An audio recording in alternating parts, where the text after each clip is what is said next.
It was movies, it was music, it was haram relationships, it was parties, it was, drugs, it was bad friends, it was, جو چیز میں نے اللہ کی رضا کے لیے چھوڑی, واللہ باللہ تاللہ میں اللہ کی قسم کھا کے کہہ رہا ہوں, میں نے کسی حدیث میں نہیں پڑھا تھا, کہیں کچھ نہیں پڑھا تھا, لیکن الحمدللہ جب میں نے گرل فرینڈس چھوڑی اور بچپن سے خواتین میں رہنے کی اتنی بری عادت ڈیولپ ہو گئی تھی, تو اللہ سبحانہ وتعالیٰ gave me a beautiful wife الحمدللہ.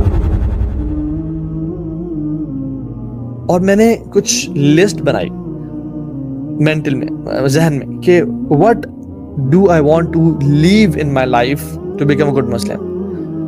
اور یقین جانے وہ سارے کام تھے جو میں سارا دن کرتا تھا. It was movies, it was music, it was haram relationships, it was parties, it was, drugs, it was bad friends, it was, ہر کام. تو میں نے کہا یار اگر میں سب چھوڑ دوں گا, مطلب میرا کوئی بھی کام اچھا نہیں ہے, تو میں کروں گا کیا پھر لائف میں, میرا رہ کیا جائے گا. میں ایسا تو مولوی نہیں بننا چاہتا جس نے سفید پگڑی, سفید قمیض, سفید شلوار, سفید ساکس, سفید ویسٹ, سفید انڈرویئر پہن کے وہ مسجد جا رہا ہے, مسجد آ رہا ہے, پھر عصر مسجد جا رہا ہے, پھر مسجد سے آ گھر بیٹھ رہا ہے, پھر مسجد جا رہا ہے, مسجد سے واپس آ رہا ہے. میں ایسا انسان ہو ہی نہیں. I was very social person. میں تو یاروں کا یار تھا, دوستوں میں گھومنا پھرنا چاہتا تھا. یہ کیسی لائف ہے؟ میں نے کہا یا اللہ مجھے اس سے بچانا. تم الحمدللہ جو چیز میں نے اللہ کی رضا کے لیے چھوڑی, واللہ باللہ تاللہ میں اللہ کی قسم کھا کے کہہ رہا ہوں, میں نے کسی حدیث میں نہیں پڑھا تھا, کہیں کچھ نہیں پڑھا تھا, لیکن میں نے کہا یا اللہ بس میں چھلانگ مار رہا ہوں تیرے لیے, تو اگر سنبھال لے. اور میں نے جو چیز اللہ کی رضا کے لیے چھوڑی, اللہ سبحانہ و تعالیٰ gave me a better alternate. میں نے میوزک کو اللہ کی رضا کے لیے چھوڑا.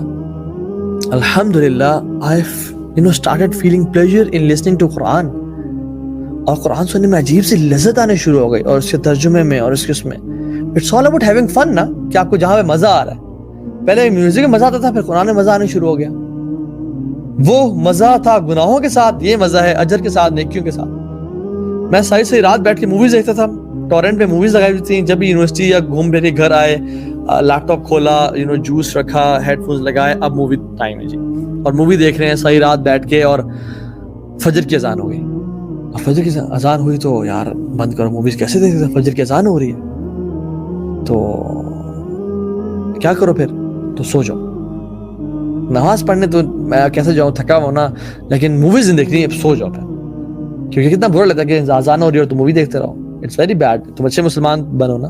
اور پھر میں لیپ ٹاپ بند کرتا اور اس میں سو جاتا ہوں. تو جب مجھے یہ چھوڑنی پڑی, because I was addicted to movies, تو میں I started watching documentaries on the life of Umar ibn Khattab and Abu Bakr Siddiq and اللہ کے صلی اللہ علیہ وسلم کے مکن period and Madani period and everything. Allah Akbar.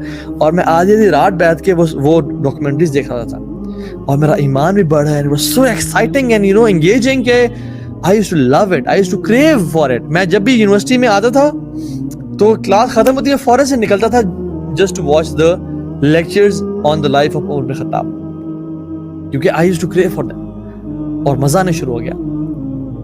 I left girlfriends الحمدللہ, حالانکہ میں نے کبھی سوچا بھی نہیں تھا کہ میں 35 سال سے پہلے شادی بھی کروں گا. میرا تھا کہ یار لائف کو نا انجوائے کرنا ہے اور لٹ مچانی ہے.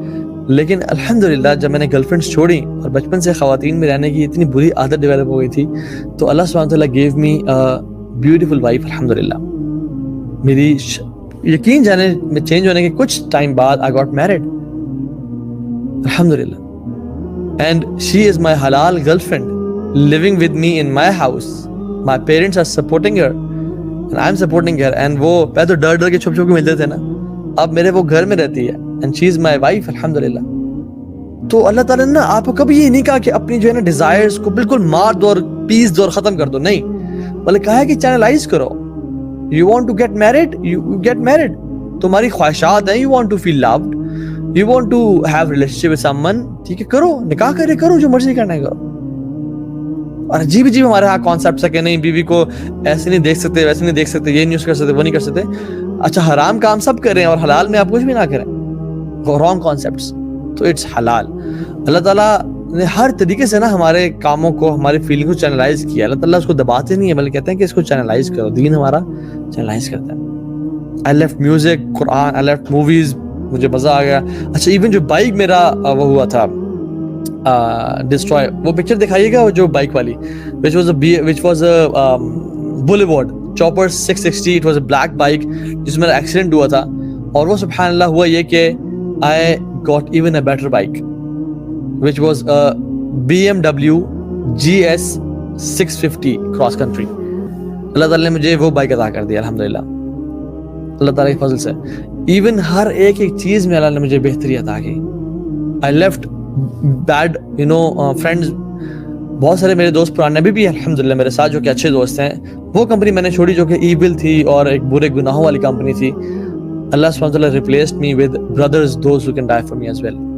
اللہ کے فضل و کرم سے تو الحمدللہ each and everything went perfectly fine. اللہ تعالیٰ نے مجھے ہر ایک چیز کا نا بہتر آلٹرنیٹ دیا. اور پھر بعد میں نے یہ احادیث پڑھی جس میں اللہ تعالیٰ فرماتے ہیں اللہ کے نبی نے فرمایا صلی اللہ علیہ وسلم کہ تم اگر اس کا مفہوم یہ ہے کہ تم اگر لوگوں کو خوش کرنے کے لیے اللہ کو ناراض کرتے ہو نا تو اللہ تو ناراض ہوتا ہی ہوتا ہے اور لوگ بھی تم سے ناراض ہو جاتے ہیں. لیکن اگر تم اللہ کی رضا کے لیے لوگوں کو ناراض کرتے ہو تو اللہ تو راضی ہوتا ہی ہوتا ہے and at the end of the day لوگ بھی تم سے راضی ہو جاتے ہیں. تو یہ بات یاد رکھیں, آپ اللہ تعالیٰ کے لیے کچھ قربان کریں, اس کا بہتر بدلہ آپ کو لازمی ملے گا, چاہے 6 مہینے میں, چاہے سال میں, چاہے 2 سال میں, لیکن واللہ آپ کو لازمی ملے گا اس دنیا میں یا آخرت میں.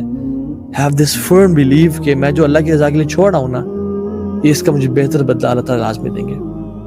یوسف علیہ السلام نے ایک عورت کی دعوت زنا کو چھوڑا, اللہ تعالیٰ نے ان کو پورے مصر کی بادشاہت دے دی. صحابہ نے اپنے گھروں کو چھوڑا دین کی سربلندی کے لیے, اللہ تعالیٰ نے پوری دنیا کو انہیں قدموں کے نیچے پھینک دیا اور کہا کہ تم لو اس کی بادشاہ بن جاؤ. کیا کچھ انسان اللہ تعالیٰ دیتا ہے انسان کو, بس کرنے ہی کیا دے رہا ہے. اینڈ دا پیئر پریشر, واللہ دس از ویری امپورٹنٹ. اپنے آپ کو اس سلوگن سے نکالے کہ لوگ کیا کہیں گے. مجھے لوگوں نے کہا کہ اچھا 100 چوہے کھا کے بلی حج کو چلی, اتنے گناہ کرنے کے بعد اب تو مولوی ہوگا, ڈرامے باز, چل نکل, تو ایسے تو جھوٹ بول رہا ہے. لیکن I was sincere, میں نے کہا میرا رب تو جانتا ہے نا, میں کسی کو دکھانے کے لیے کچھ نہیں کر رہا, مجھے کسی کی سمپتھیز نہیں چاہیے. اور اللہ سبحانہ وتعالیٰ نے الحمدللہ مجھے اس جو بری کمپنی سے اور ان لوگوں کے ٹانٹ سے بھی نکالا. And he gave me courage to چونکہ I was شروع سے ایک طرح سے fearless قسم کا بندہ تھا. I never cared about people کہ جو کہتے رہیں کہیں, میں نے جس کو راضی کرنا ہے اس کو میں راضی کروں گی. الٹیمیٹلی میرا ساتھ دینے والا وہی ہے, اور سب چھوڑ جائیں گے, صرف میرے اعمال اور میرا میرے کام آئے گا. میں نے کہا پوری دنیا مولوی ہو سکتی ہے, پوری دنیا چینج ہو سکتی ہے, لیکن تو تم کبھی چینج نہیں ہو سکتے. اینڈ لیکن اللہ تعالیٰ جس کو چاہے, اللہ تعالیٰ is the best of planners. Socrates کو آپ جانتے ہیں, سقراط ایک دفعہ دریا کے کنارے بیٹھا ہوا تھا اور ایک شخص اس کے پاس آیا اور کہا کہ اے سقراط تو بہت دانا شخص ہے. He was a philosopher, Greek philosopher. اس نے کہا کہ سقراط مجھے اپنا سارا علم دے دے, بڑی اسٹیٹمنٹ کی. تو سوکریٹس نے اس کی گردن سے پکڑ کے اس کو پانی میں دھکا دے دیا اور دریا کے اندر اس کا منہ ڈال دیا, اور وہ ہاتھ پاؤں مارتا رہا اور اپنے آپ کو کوشش کرتا رہا نکالنے کی. لیکن جب وہ بالکل مرنے کے قریب ہے تو سوکریٹس نے اس کو نکالا اور اسے سانس لیا اور کہا کہ یہ کہ تو نے کام کیا ہے, یہ کہ تو نے حرکت کی ہے. ہماری اپنی پینٹ کی لینگویج میں یہ تو نے کیا چاول ماری ہے. سوکریٹس نے کہا کہ جتنی تڑپ تیرے اندر ہوا کی تھی جب تو پانی میں تھا, اتنی تڑپ جب تیرے اندر علم کی آ جائے گی نا تو تب میرے پاس آنا, میں تجھے اپنا سارا علم دے دوں گا.